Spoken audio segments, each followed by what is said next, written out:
আপনি শুনছেন রেডিও মিলন 90.4 FM। আজকের নিবেদন নারায়ণ সান্যালের কাঁটায় কাঁটায় সিরিজের কাহিনী কৌতূহলী কোণের কাঁটা, প্রথম পর্ব, চতুর্থ ভাগ।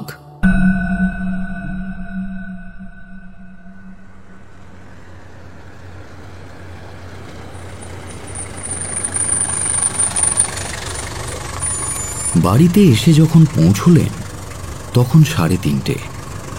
রানুদেবী কি একটা বই পড়ছিলেন বারান্দায় বসে। ট্যাক্সিটা এসে দাঁড়াতেই সুজাতা এগিয়ে এসেছিল। বাসু সাহেব ট্যাক্সি ছেড়ে দিয়ে সুজাতাকে বললেন, ওর স্বামী আর শ্বশুরের নাম জানা গেছে? হ্যাঁ, ত্রিদীপ আর ত্রিবিক্রম নারায়ণ। কিন্তু সেসব কথা পরে। মামিমা এখনো মুখে কুটোটি কাটেননি। আপনি হাত মুখ ধুয়ে ডাইনিংয়ে চলে আসুন, বড্ড বেলা হয়ে গেছে আজ। কৌশিককেও ডাকো সুজাতা, সে বোধহয় না খেয়ে ঘুমিয়ে পড়েছে। তার মানে তোমরা এখনো কেউ লাঞ্চ করোনি নাকি? তাই কি কেউ পারে? তিনজনে একসঙ্গে আহারে বসলেন, কারণ কৌশিক না খেয়ে ঘুমিয়ে পড়েনি। সুজাতা ইতিমধ্যে ম্যারেজ রেজিস্টার, অর্থাৎ যার অফিসে ওরা বিবাহ বন্ধনে আবদ্ধ হয়েছিল, তার খোঁজ পেয়েছে শুনে কৌশিক আবার গাড়ি নিয়ে বের হয়ে গেছে। উদ্দেশ্য ত্রিদীপ এবং ত্রিবিক্রমের ব্যাপারে বিস্তারিত সংবাদ সংগ্রহ করা। বাসু সাহেবের প্রশ্নে সুজাতা জানালো, ম্যারেজ রেজিস্টারের খোঁজ বের করতে পেরেছি। ছন্দার শ্বশুর একজন ধনকুবের। বোম্বাই আর নাসিকের মাঝামাঝি তার বিশাল ফ্যাক্টরি। এতদিন একচ্ছত্র মালিক ছিলেন, ইদানিং সেটি লিমিটেড কোম্পানি। কিন্তু ত্রিবিক্রম নারায়ণ রায় শেয়ারের বেশিরভাগ দখল করে ম্যানেজিং ডাইরেক্টর হয়ে বসে আছেন। ত্রিদীপ নারায়ণ তার একমাত্র পুত্র, বরাবর কলকাতায় থেকেই পড়াশুনো করেছে। একেবারে ভেতো বাঙালি হয়ে গেছে বলতে পারেন। যদিও ত্রিবিক্রম নারায়ণ বাস্তবে রায় নন, রাও। ওরা জাতে রাজপুত। ওই শক্তাবত না চন্দ্রাবত কি যেন একটা রাজবংশের রক্ত ওদের ধমনীতে। মানে রক্ত থাক না থাক অভিমানটা আছে। পুত্রপিতাকে গোপন করে বেমক্কা একটা রেজিস্ট্রি বিয়ে করে বসে আছে। শেষ পাতে বিষে যখন পুডিং পরিবেশন করছে তখনই বেজে উঠল টেলিফোনটা। সুজাতার হাতের কাছেই যন্ত্রটা ছিল, কাজেই সেই ফোনটা তুলল। হ্যালো, কি নাম বললেন? সুভদ্রা সেন। এই নাম্বারে? না না, নাম্বারটা ঠিকই আছে। ফোনটা আমার, আমাকে দাও। দিচ্ছি, ধরুন। সুভদ্রা সেন বলছি। কে? ছন্দা রায়? হ্যাঁ, আপনি শুভ্রাকে ফোন করে জানিয়েছিলেন আমি যেন রিং ব্যাক করি। হ্যাঁ তাই। তোকে কিছু বলার আছে ছন্দা। তার আগে বলুন তো, আপনি কেমন করে জানলেন এই নাম্বারে শুভ্রা আমার বন্ধু? বলবো, তবে তারও আগে বলি, কমলেশ ঘোষ আমার বন্ধু নয়। শুভ্রা ওটা ভুল বলেছে তোমাকে। সে নিশ্চয়ই বলেছে যে আমি কমলেশের বান্ধবী এবং তোমাকে কমলেশের তরফে কিছু জানাতে চাই। তাহলে আপনি কে? আমাকে কি বলতে চান? আমার নাম সুভদ্রা নয়, আমার নাম রানু বাসু। আমি মিস্টার PK বাসুর বাড়ি থেকে বলছি। তুমি আজই সকালে আমাদের বাড়িতে এসেছিলে নিওয়ালিপুরে, শিখা দত্তের পরিচয়। গুড গড, আপনি কেমন করে? শোনো, তুমি এখানে একটা ব্যাগ ফেলে গেছো, সেটা টের পেয়েছো নিশ্চয়ই। তাতে অনেক দামি জিনিস আছে। জানি জানি, কিন্তু শুভ্রাদের নাম্বারটা? তোমাকে আরো জানাই, মিস্টার PK বাসু তোমার সঙ্গে কথা বলতে চান। আমার পাশেই তিনি বসে আছেন। তুমি কি তার সঙ্গে কথা বলবে? আর কোনো অল্টারনেটিভ কি রেখেছেন আপনারা? দিন। এই নাও। অনেক ভুগিয়েছো ছন্দা, এবার মুখোমুখি এসে বসে সব কথা বলবে নাকি? তার আগে একটা কথা বলুন তো, আপনি কি ওকে একটা টেলিগ্রাম করেছেন? ওকে মানে? তোমার বান্ধবীর স্বামী নিরুদ্দিষ্ট কমলেশ ঘোষকে? হ্যাঁ, করেছি। আপনি ওর নাম ঠিকানা জানলেন কিভাবে? ঠিক যেভাবে তোমার এবং তোমার স্বামী ত্রিদীপ নারায়ণ রাওয়ের নাম ঠিকানা সংগ্রহ করেছি সেভাবেই। কিন্তু সেসব কথা টেলিফোনে আলোচনা করতে চাই না। তুমি কি একবার আসতে পারবে? না, আপনি ইতিমধ্যে যা সর্বনাশ করার তা করেছেন, আর না। অলরাইট, তাহলে আমি বরং এখনই একবার তোমাদের আলিপুরের বাড়িতে ঘুরে আসি। সর্বনাশ! না না না, সেই চেষ্টাও করবেন না। তাহলে একটা কিছু তো করতেই হবে Chhanda. Somewhere we must sit across the table. Alright, আমি আসছি আধ ঘন্টার মধ্যে। তাই এসো, তবে তোমার মারুতি গাড়িতে নয়। হাঁটতে হাঁটতে হঠাৎ একটা ফ্লাইং ট্যাক্সি ধরে। কেন বলুন তো? কি মুশকিল, তুমি কি এখনো টেরই পাওনি যে তোমাকে একজন ফলো করছে? না তো, কেন? আমার পিছু নেওয়ার উদ্দেশ্য কি? সেটা তো তুমিই আমাকে বলবে ছন্দা। আধ ঘন্টার মধ্যে মেয়েটি এলো।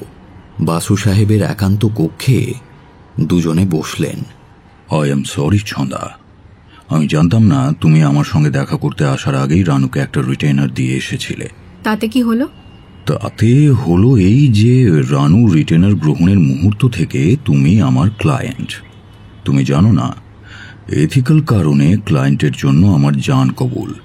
তাই সারাদিনে তোমার নাম, তোমার স্বামীর নাম, শ্বশুরের নাম, মায় তোমার প্রথম স্বামীর নাম ঠিকানা পর্যন্ত সংগ্রহ করে ফেলেছি। আপনি জানেন না এইভাবে আপনি আমার কি সর্বনাশ করে বসে আছেন। আহা, তা নয়।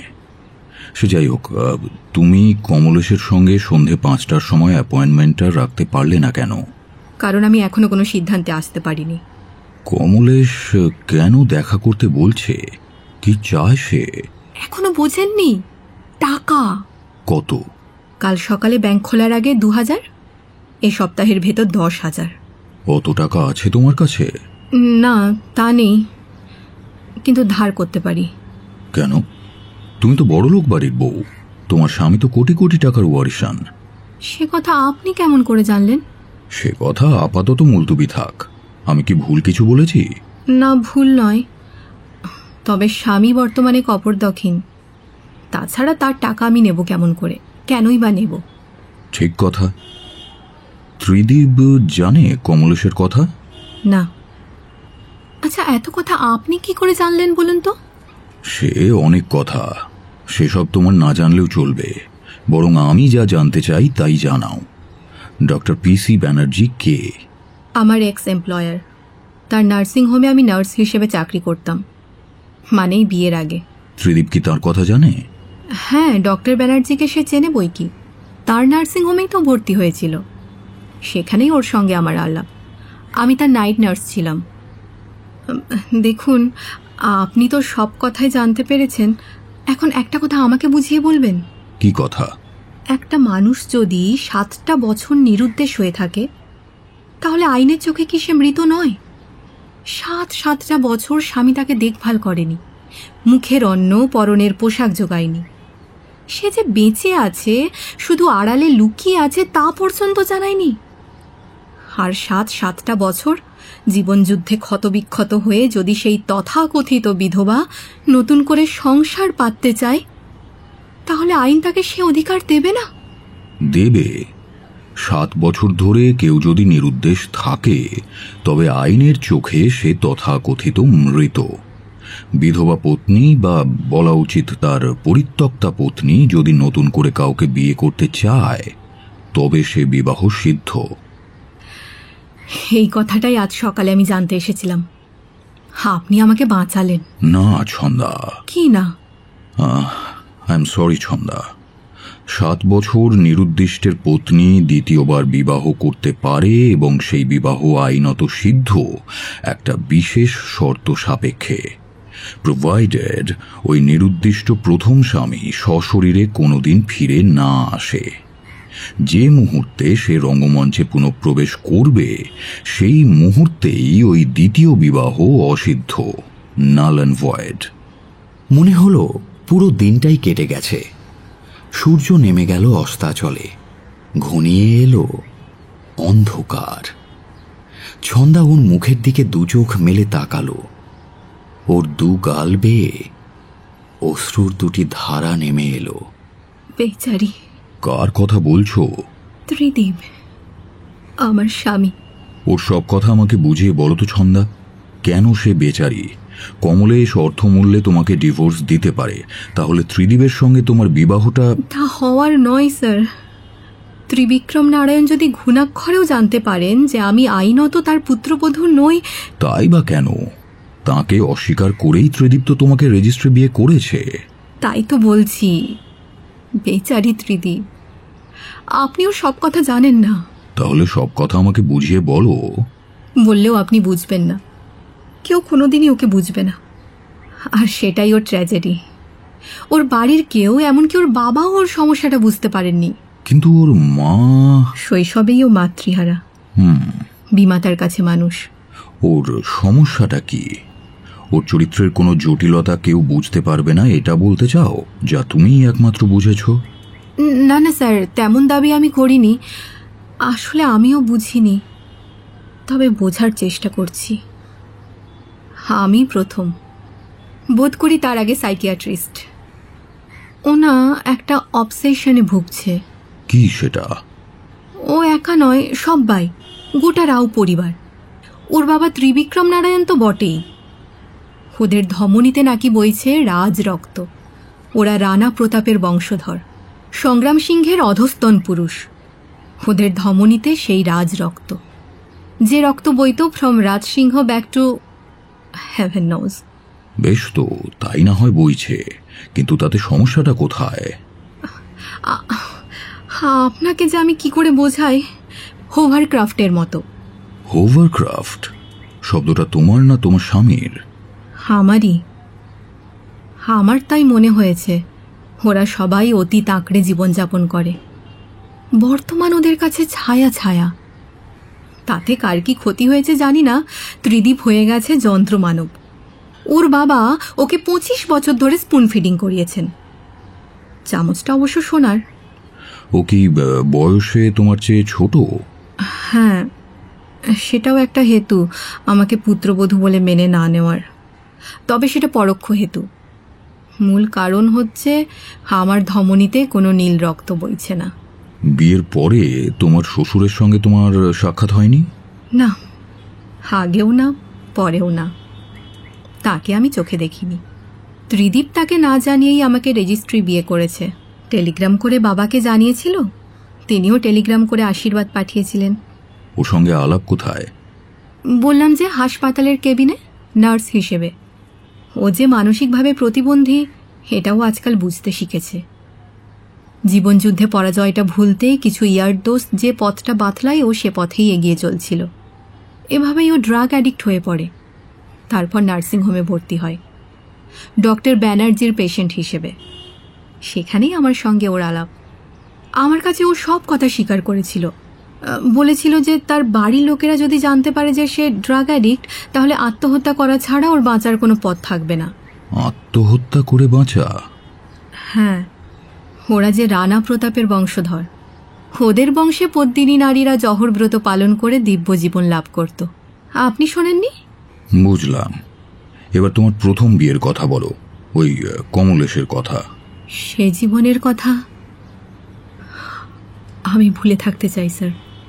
দেখো ছন্দা, যা ফ্যাক্ট, যা সত্য, তাকে ভুলে থাকলেই তার জের মেটে না। কেন ভুলে থাকতে চাও তুমি, সেটা আমার জানা দরকার। ছেলে মানুষ ছিলাম তখন। ছেলে মানুষের মতো নির্বুদ্ধিতার পরিচয় দিয়েছি। কড়াই গন্ডায় তার মাসুলও দিয়ে এসেছি অবশ্য। তবে আর কি, ছেলে বয়সে মানুষে পাকা মাথার পরিচয় দেয় না। It's natural. তুমিও দিয়েছ, সো হোয়াট। বেশ, তো সে জীবনটার স্মৃতি যদি তোমার বর্তমান জীবনকে বিড়ম্বিত করে, তবে তাকে সাময়িকভাবে জাগ্রত মনের আড়ালে সরিয়ে রাখো, আমার আপত্তি নেই। কিন্তু প্রয়োজনে যেন সেই জীবনের প্রতিটি ঘটনা মনে করতে পারো, সেটাও দেখতে হবে, কারণ ওগুলো ফ্যাক্ট। আজ সেই রকম একটা লগ্ন এসেছে, এটা ধরে নাও। আমার জানা দরকার। আই মাস্ট নো ছন্দা, কবে কোথায় তুমি কমলেশের সাক্ষাৎ পেয়েছিলে, কি কারণে তাকে বিয়ে করেছিলে, কেমন ছিল তোমাদের দাম্পত্য জীবন, এটসেট্রা এটসেট্রা। ছন্দা নতনেত্রে কিছুক্ষণ কি যেন ভাবল। ও টেবিলের একটা কাচের রঙিন পেপারওয়েট নিয়ে কিছুক্ষণ অহেতুক নাড়াচাড়া করল। তারপর মনস্থির করে বলল, হ্যাঁ বলবো, আপনার জানা দরকার অ্যাজ মাই অ্যাটর্নি। কি জানেন তো, চরম উত্তেজনায় মুহূর্তে সুযোগ পেলে আমি ওই লোকটাকে খুন করে ফেলতে পারি। কিন্তু বিশ্বাস করুন স্যার, তেমন কোনো পূর্ব পরিকল্পনা আমার মাথায় নেই। ওই দুর্ঘটনা যদি আদৌ ঘটে, তবে that would be just a culpable homicide, not a deliberate murder. খুন করার পূর্ব সিদ্ধান্ত মোতাবেক নয়, ওর উস্কানিতে উত্তেজিত হয়ে প্রচণ্ড রাগে অথবা ঘৃণায়। মাঝপথেই ও থেমে যায়, অসমাপ্ত বাক্যটা শেষ করে না। বাসু সাহেব ধৈর্য ধরে অনেকক্ষণ অপেক্ষা করলেন। ছন্দা আত্মস্থ হয়ে নিশ্চুপ বসেই রইল। দীর্ঘ সময় ধ্যানমগ্ন হয়ে রইল। তারপর যেন সেই ভাবের ঘোর থেকে বাস্তবে ফিরে এসে বলল, না, তেমন দুর্ঘটনা ঘটবে না, কিছুতেই ঘটবে না। আমার ঘরে জানেন এককালে ভারী ইঁদুরের উপদ্রব ছিল। আমি ইঁদুর কল পেতে ওদের ধরে দূরের মাঠে ছেড়ে দিয়ে আসতাম। মাঠে লক্ষ্য করে দেখতাম কাকগুলো ঘুরঘুর করত খাঁচা ইঁদুর দেখে। তাই আমি ঘন ঝোপঝাড়ের আড়ালে ইঁদুর কলের ঢাকনাটা খুলে দিতাম। তাহলে তোমার ব্যাগে লোডেড রিভলভার থাকে কেন? সে কথা থাক। না না, থাকবে কেন? সব কথাই তো খুলে বলতে রাজি হয়েছ তুমি। না স্যার, সব কথা নয়। আমার জীবনের এই জটিলতার দিকটা আপনাকে জানাতে পারবো না, সরি।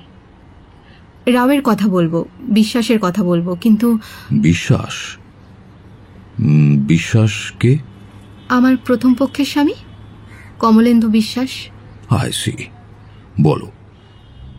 শৈশবেই বাবা মাকে হারিয়েছি। কুমারী জীবনে নাম ছিল ছন্দা সেন। কাকিমার কাছে মানুষ, তাও নিজের কাকিমা নয়, সম্পর্কে কাকিমার বাড়িতে থেকেই লেখাপড়া করতে থাকি। সাবালিকা হওয়ার পর বাবার ইন্স্যুরেন্সের টাকাটা কাকার কাছ থেকে পাই।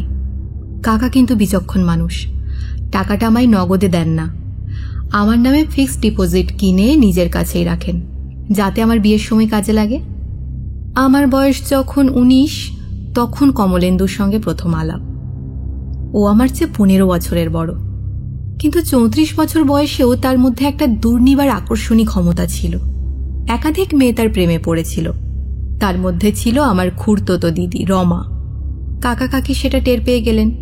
পাত্র হিসেবে তারা কমলেন্দুকে আদৌ পছন্দ করেননি। ফলে ওদের বাড়িতে কমলেন্দুর আনাগোনা বন্ধ হয়ে গেল। দিদির সঙ্গে প্রেম করলেও আমাকে সে উপেক্ষা করেনি। আড়ালে আবডালে আমাদের দুজনের দেখা হতো। সত্যি সত্যি ভালোবেসে নাকি দিদির ওপর টেক্কা দিতে, এখন আর ঠিক মনে পড়ে না। কমলেন্দুর হাত ধরে এক রাতে গৃহত্যাগ করলাম। কমলের বাড়িতে কে আছে, সে কতদূর লেখাপড়া জানে, কি করে, কোথায় থাকে, এসব কিছুই না জেনে চেনা ঘাটের নোঙর তুলে অচেনা গাঙে নৌকোকে ঠেলে দিলাম। সঙ্গে শুধুমাত্র একটা সুটকেস, তাতে আমার পোশাক আশাক, মায়ের ফটো অ্যালবাম আর ছোটবেলার কিছু স্মৃতি। প্রথমে আমরা এলাম কালীঘাটে। কমলেন্দু আমার সিঁথিতে সিঁদুর দিল, হাতে শাঁখা নোয়া পরিয়ে দিল। এসে উঠলাম বেলেঘাটার একটা বস্তিতে। 12 ঘর, 1 উঠোন, 1 কামরার সংসার।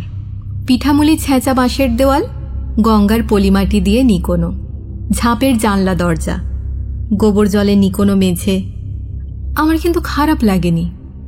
ও ঘরখানা আমার নিজের না, আমাদের দুজনের। প্রায় 7 মাস ছিলাম টালির ঘরে। লক্ষ্মীর পট পেতেছিলাম। বৃহস্পতিবারে পাঁচালি পড়তাম একা একাই। কমলেন্দু বাড়ি ছেড়ে বেরিয়ে যেত কাকডাকা ভোরে, ফিরত সেই রাত করে। হপ্তাবারে মদ্যপান করত, কিন্তু ওপাশের ঘরের নেতায়ের মতো হপ্তাবারে বউ ঠ্যাঙানোর বদভ্যাস নেই। আমি আপ্রাণ চেষ্টা করেছিলাম অভ্যাসটা ছাড়াবার, পারিনি। আমাদের ফুলশয্যা হয়নি। কে পাতবে ফুলশয্যা? আমার বিয়ে 2 বার, ওই কমলেন্দুর সঙ্গেই। হ্যাঁ, শুধু কালীঘাটের বিয়েতে ওর মন ওঠেনি। একদিন আবার ম্যারেজ রেজিস্ট্রারের অফিসে গিয়ে সই দিয়ে বিয়ে করতে হলো। আমি বলেছিলাম, কি দরকার? এটা তোমার নিরাপত্তার জন্য। কেউ যেন ভবিষ্যতে বলতে না পারে যে তুমি আমার বিয়ে করা বউ নও। ওর চটকলের 2 জন মজুর বিয়েতে সাক্ষী দিতে এলো। তাদেরও মিষ্টি খাইয়েছিল। আড়ালে হয়তো বেগুনি ফুলুরি চাটযোগে কালিমার্কা বোতলের অমৃত। বিয়ের পরের মাসেই দুজনে একটা জীবন বীমা করায়।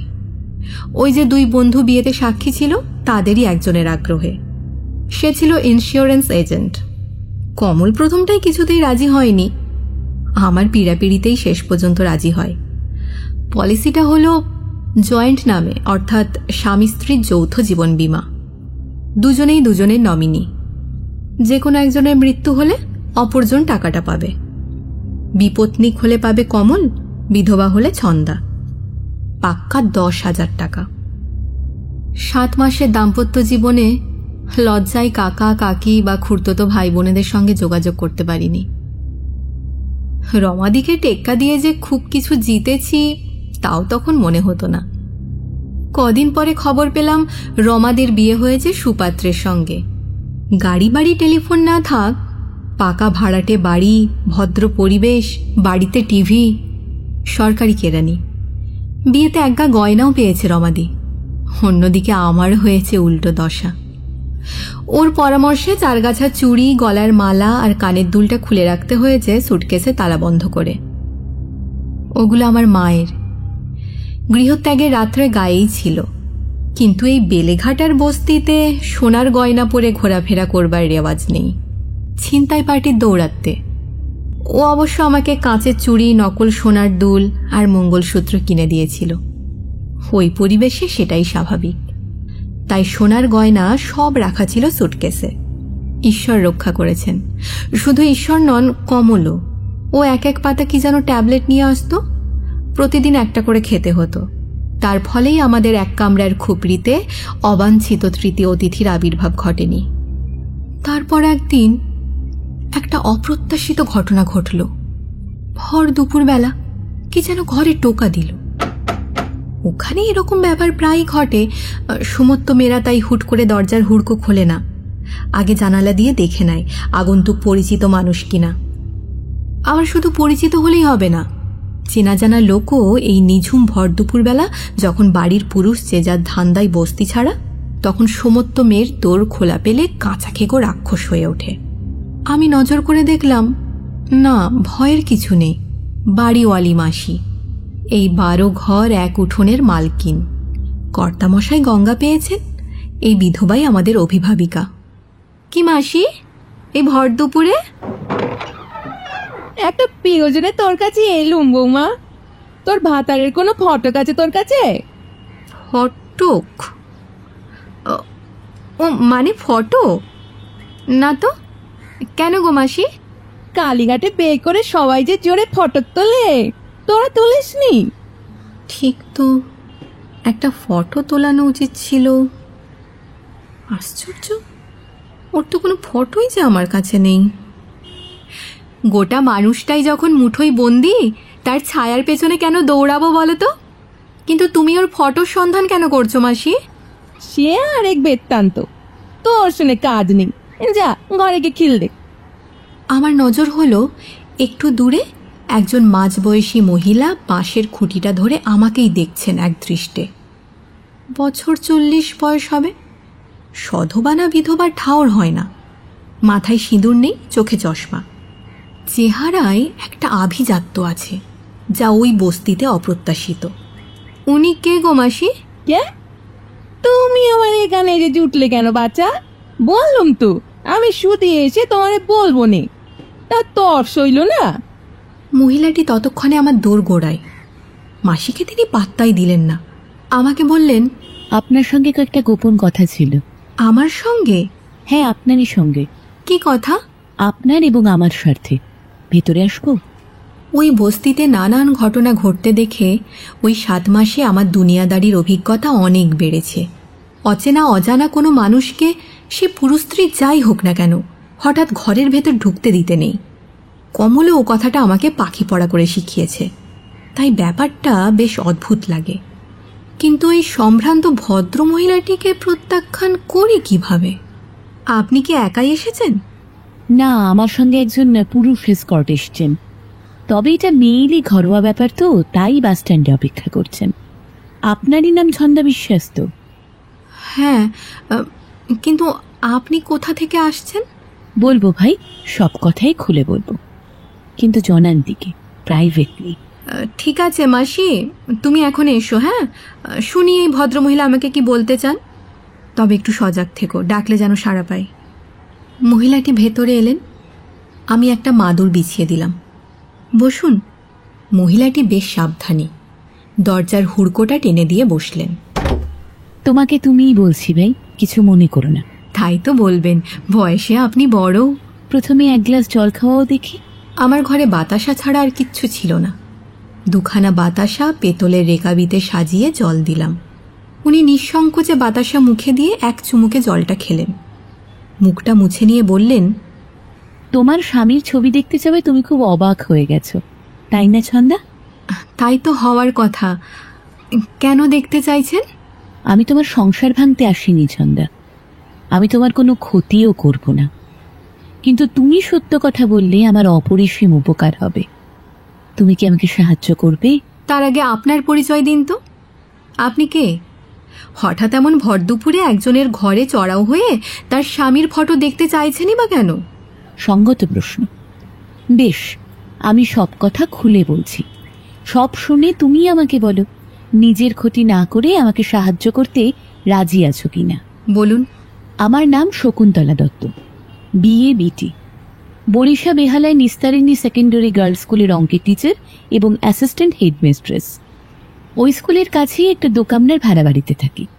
আমরা মাত্র দুটি প্রাণী, আমি আর ছোট বোন অনসুয়া, বিবাহিতা কিন্তু স্বামীর তক্তা, বয়সী আমার চেয়ে 16 বছরের ছোট, নিজেরই বোন। বাবা মা মারা যাবার সময় আমি নিজেই বিয়ের ছাত্রী ছিলাম। অনসুয়া স্কুলে পড়ত, প্রায় মেয়ের মতোই অন্যকে মানুষ করেছি, কিন্তু একদিন আমার মতের বিরুদ্ধে পালিয়ে গিয়ে এক অজানাকে বিয়ে করে বসল। 2 বছর বিবাহিত জীবনের পর আবার কাঁদতে কাঁদতে একদিন ফিরেও এলো আমার কাছে। ওর স্বামী ওর সর্বস্ব হাতিয়ে নিয়ে, নগদ টাকা কড়ি গয়না সব কিছু নিয়ে ওকে ফেলে পালিয়ে গেছে। সে আজ বহু বছর আগের কথা। মেয়ের মতো এতদিন মানুষ করেছি, তাই ফেলতে পারলাম না। আবার লেখাপড়া শেখাবার চেষ্টাও করলাম, কিন্তু অনু উৎসাহ পেল না। ইতিমধ্যে একটি ছেলে ওর প্রেমে পড়েছে। ওই ছেলেটিকে সঙ্গে নিয়েই আজ বরিশা বেহালা থেকে এখানে এসেছি। কিন্তু প্রথম বিয়েটার বিচ্ছেদ না হলে ওরা তো বিয়েও করতে পারবে না। আইনে বলে 7 বছর নাকি অপেক্ষা করতে হয়, অর্থাৎ ওদের আরও 2 বছর অপেক্ষা করে থাকতে হবে। এমন সময় খবর পেলাম ওর পলাতক স্বামী বেলেঘাটার এই বস্তিতে একটি মেয়েকে নিয়ে থাকে। সংবাদদাতা নাকি সচক্ষে দেখেছে। অনসুয়ার স্বামী কমলাক্ষ করকে সে দেখেছে, আবার বেলেঘাটা বস্তিতে তোমার স্বামীকেও দেখেছে। দুজন নাকি হুবহু একরকম দেখতে। আমি জানি দুটো বাহু সমান হলেই দুটি ত্রিভুজ অভিন্ন হয় না, তাদের অন্তর্নিহিত কোণটাও সমান হওয়া দরকার। তাই যাচাই করতে এসেছি, তোমার সংসার ভাঙতে বা কোনো ক্ষতি করতে নয়। যদি দেখা যায় যে তোমার স্বামী আর অনুর স্বামী একই ব্যক্তি, অভিন্ন, তাহলে তাকে বাধ্য করতে হবে অনুকে ডিভোর্স দিতে, ব্যাস, আর কিছুই না। টাকা বা গয়না চুরিরটাই ওকে দায়ী করতে চাই না। আমি শুধু আমার মেয়ের মতো বোনের মুক্তি ভিক্ষা করছি। কিন্তু দিদি, ওর কোনো ফটো তো আমার কাছে নেই। আমার কাছে আছে আমার ভগ্নিপতির ছবি, তুমি শুধু দেখে বলো একে চেনো কিনা। ভ্যানিটি ব্যাগ খুলে উনি একটি ফটো মেলে ধরলেন আমার সম্মুখে। আমি কোনো জবাব দিলাম না, প্রয়োজনও ছিল না। আমার মুখের দিকে এক নজর দেখে নিয়ে তিনি বললেন, তোকে বারবার বলছি ছন্দা, আমি তোর কোনো ক্ষতি করতে চাই না। দিদি বলে ডেকেছিস, আমি আশীর্বাদ করছি তুই তোর স্বামী নিয়ে সুখে সংসার কর, কিন্তু আমার বোনটাকেও মুক্তি দে। শোন, কমল ফিরে এলে আমার কথা বলবি না, সে যেন টের না পায়। আজ শুক্রবার, কাল বাদে পরশু কাপ টাকা ভরে আমি আসব। আমার একটা ছাত্রের স্বামী ক্যালকাটা পুলিশের ইন্সপেক্টর, তাকেই সঙ্গে নিয়ে আসব, ইউনিফর্ম পরিয়ে। ডিভোর্স পিটিশনও নিয়ে আসব। হাতে নাতে ধরতে পারলে ওর আর পালাবার পথ থাকবে না। তুই ওকে কিছু বলবি না, বুঝেছিস, যাতে তোকে সন্দেহ না করে, তাহলে আক্রোশটা তোর ওপর গিয়েই পড়বে। আজ আমি চলি, কেমন? আমি কোনো কথাই বলতে পারিনি, টেরও পাইনি কখন সেই ভদ্রমহিলা চলে গেছেন। বিকেলে উঠোনে মেলা শুকনো জামা কাপড় গুছিয়ে তোলা হলো না, চুল বাঁধা হলো না, গা ধোয়া হলো না, রান্না করা হলো না। উদাস দৃষ্টিতে শুধু বসেই রইলাম। কি ব্যাপার, এমন খোলা দূরের সামনে ঠ্যাং মেলে উদাস হয়ে বসে আছো? কার কথা ভাবছো, আমার নাকি? কটা বাজে? 7:30। চার জল বসিয়ে দাও একটু। মাসি বলছিল দুপুরে তোমার সঙ্গে নাকি কে দেখা করতে এসেছিল। উনি একজন সমাজকর্মী, নারী সমিতির তরফে একটা নৈশ স্কুল খুলতে চান, নিরক্ষরতা দূরীকরণের কাজে। কোন মহিলা সমিতি? দাঁড়াও দেখাচ্ছি। লিফলেট রেখে গেছেন।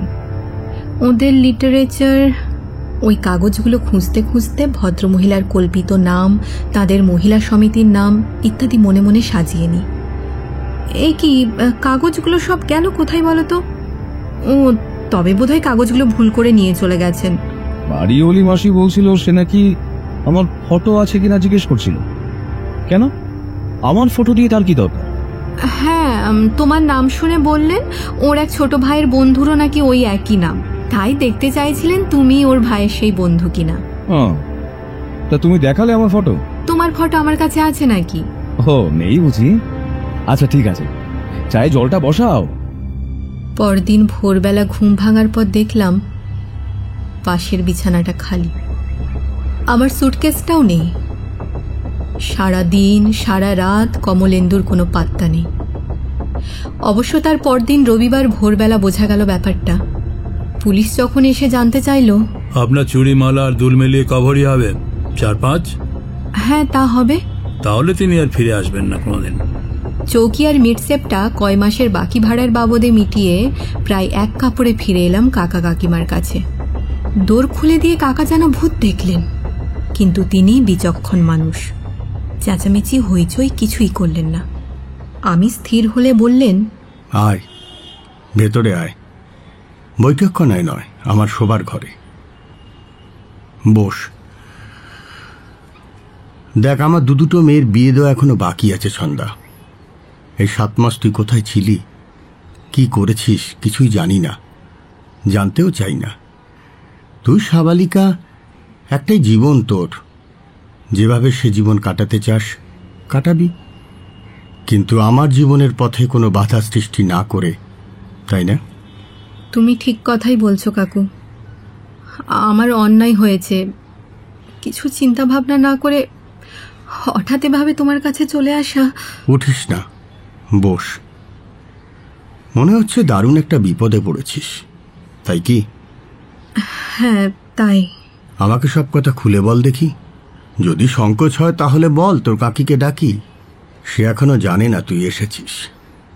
না না কাকা, তোমাকে সবকিছু খুলে বলতে আমার কোনো সংকোচ হবে না। যাওয়ার আগে কাকিমাকে প্রণাম করে যাব। বিগত 7 মাসের অভিজ্ঞতা সবটা বিবৃত করলাম।